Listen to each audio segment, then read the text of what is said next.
C'est un honneur d'être là donc à la célébration des 80e anniversaire de la victoire de la Grande Guerre.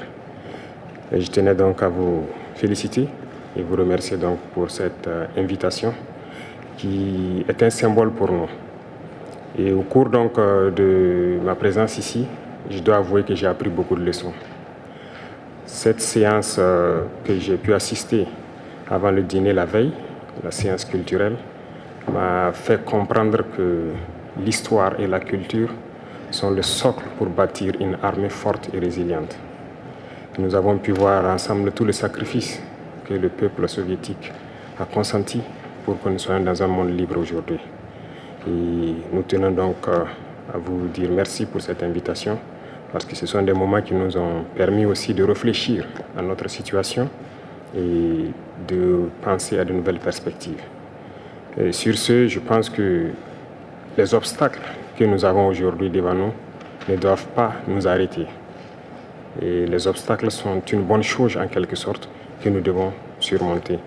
La preuve, je pense qu'avec toutes les sanctions contre la Russie depuis un certain temps, la Russie arrive à développer un mécanisme interne qui lui place donc au devant de la scène internationale.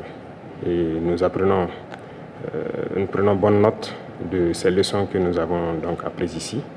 Et même au niveau de la parade, je tiens à dire que j'ai été émerveillé de voir l'enchaînement donc des engins qui ont défilé devant nous, notamment depuis le char mythique T-34 qui a gagné donc lors de la Grande Guerre, jusqu'à aujourd'hui au char moderne.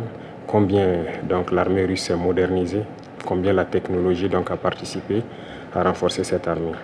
Et dans ce cadre, nous souhaitons que la coopération que nous avons puisse se renforcer de façon exponentielle.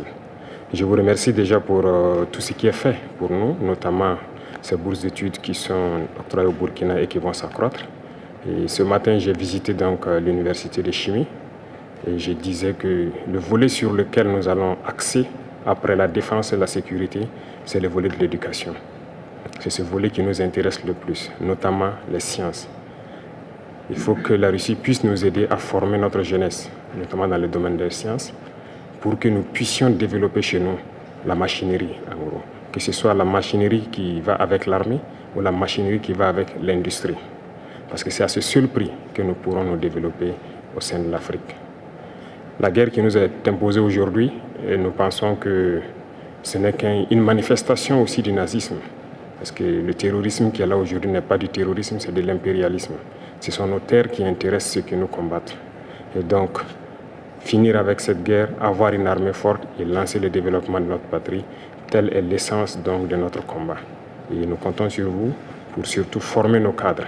Parce que la coopération, telle qu'on le dit, très souvent en Afrique, on aime avoir beaucoup de demandes. Nous savons que vous êtes dans une opération militaire spéciale. Nous comprenons tous les défis qu'il y a. Et le lendemain, qui est incertain pour le monde entier, nous pouvons comprendre ça. Donc nous ne serons pas là peut-être à demander beaucoup de choses, à demander de l'aide ou quoi que ce soit. Mais l'aide que vous pouvez nous octroyer, c'est surtout ce transfert de connaissances que nous voulons. Et donc nous souhaitons avoir plus de bourses et voir dans quelle perspective nous pouvons nous-mêmes donner des bourses à nos étudiants pour étudier ici.